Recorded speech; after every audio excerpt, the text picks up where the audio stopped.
Democrats begged Kamala not to unveil any more policy proposals until after the election. You can't make this stuff up. Her policy ideas are so terrible, so bad for the country that Democrats are like, wait a minute.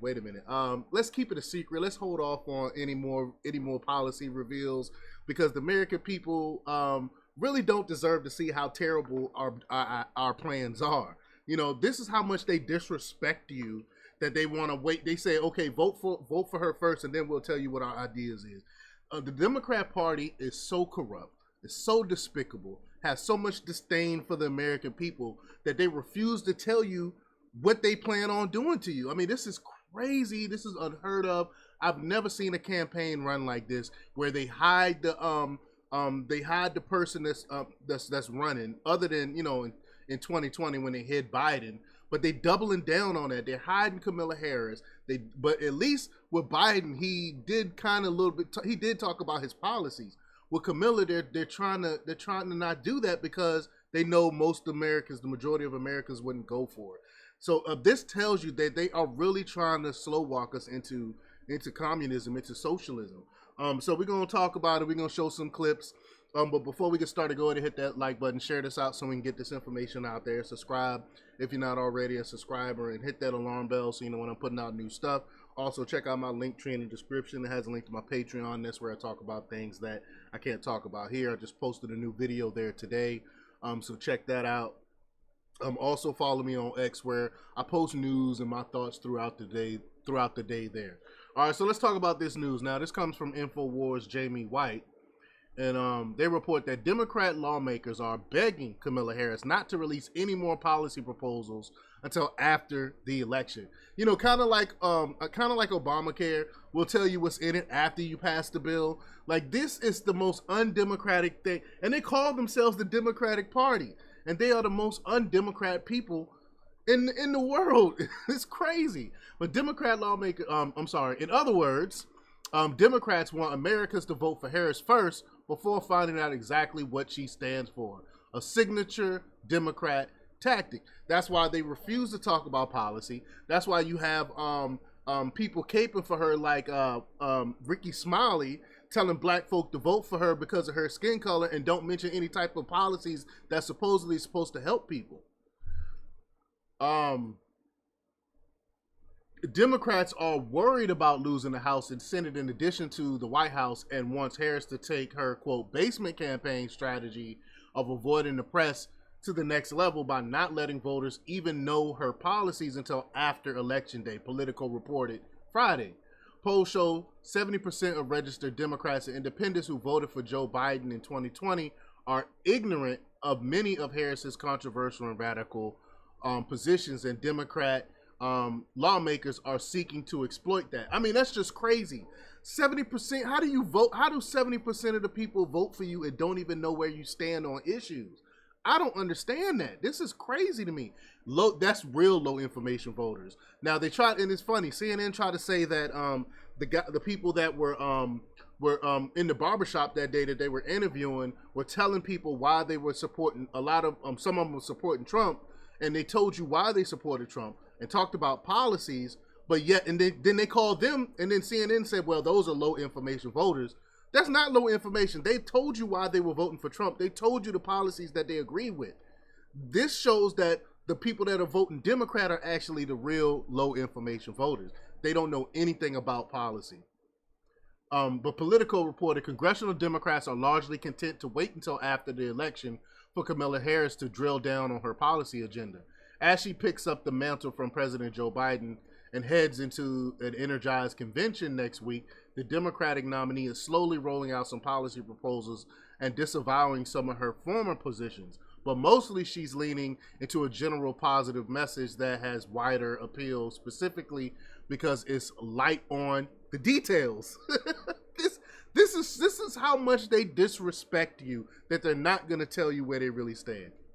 But Democratic lawmakers call it a savvy strategy. I don't think it is. They'd rather lay out a specific plan post-November when a potential presidential-elect Harris would have to staff up her administration and determine her governing priorities. Quote, she doesn't need to negotiate against herself. we've got the biggest possible tent right now, said Rep. Ann McLean Custer, chair of the centrist New Democrats. I don't think there's a real strong reason for her to try to weed out any points of view right now. That is so disingenuous that you would run a whole party platform and not tell people where you stand. But another battleground district Democrat told the outlet, quote, they, meaning the voters, have very little knowledge about who she is, what her job has actually been. They know Trump, they know what his policies are. They don't know Kamala. And so Kamala has a ton of room right now to define herself. Politico added, quote, they've seen polls in the presidential race and down ballot shift in their favor after Harris's rise and believe her lack of fidelity to certain policy positions will continue to be an asset to elections across the country. I mean, this is crazy. I mean, we know politicians lie. We know they obfuscate. But this is on a whole new level. The Wall Street Journal also reported that Harris campaign advisors are worried about publicly releasing thorny details of their economic plan because, quote, specifics might backfire on the campaign. Of course, people can scrutinize, people can criticize those details, but if they don't release anything, then you don't have anything to criticize.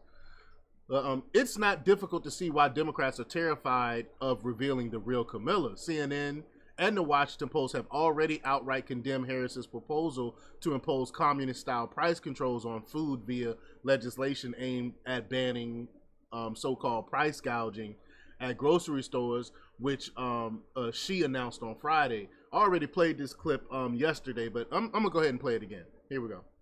Catherine, I read your piece and I heard you just mention it. The federal ban on price gouging for groceries. You are skeptical of this. Why?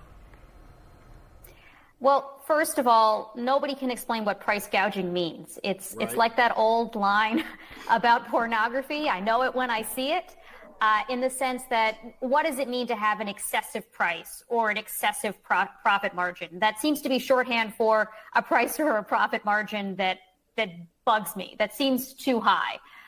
So, it's very hard to pin down what this would actually mean. If you look at the legislation that, as I mentioned, is already in the Senate, led by Senator Warren and Senator Bob Casey and a slew of others, the particular way that this is written, which is likely to be the template for any proposal that Harris would eventually embrace, is especially bad in that it just bans excessive prices, grossly excessive profit margins, and says that the Federal Trade Commission can use any metric it deems appropriate to decide what that would mean, which basically says, like, it's not going to be markets, it's not going to be supply and demand that's determining how much your grocery store charges you for milk or for eggs. It's going to be some bureaucrat in D.C., which seems like totally unworkable, first of all, for the FTC to be deciding like how much Kroger charges for eggs in Michigan. But it also would be very bad for markets. We've seen this kind of thing tried in lots of other countries before: Venezuela, Argentina, the Soviet Union, et cetera. It leads to shortages. It leads to black markets. Plenty of uncertainty. And beyond that, the specific way this bill is written might actually increase prices because of some of the other language in it. Things like requiring public companies to disclose in their quarterly reports, their quarterly earnings reports, how they're setting prices, which is a great way to help them collude, which normally we don't want them to do. So anyway, the devil's in the details, I guess, for that bill, but it's really hard for me to imagine any form of legislation that preserves the spirit of what she's proposing that would not be, at best do nothing, at worst cause a lot of harm. So that's why they do not want to release any more policy ideas, because they let the cat out the bag a little bit too early here, and people are scrutinizing and saying, like, hey, this will actually make inflation even worse. This will actually make the economy even worse. These will actually have us having shortages. But that's what socialism, that's what communism brings us. You got Tim Young saying, even the Washington Post knows Kamala is a communist. When your opponent calls you a communist, maybe don't propose price controls. That's what the Washington Post said. And then I spoke to this earlier about the Turks and Zinchenko, however you say his name, saying that this is not really price controls. It is price controls. What are you talking about? When the government comes in and tells you what to sell something as, that's price controls. Well, Harris also pledged to provide $25,000 in down payment assistance for first-time home buyers and to create $3 million new homes if elected.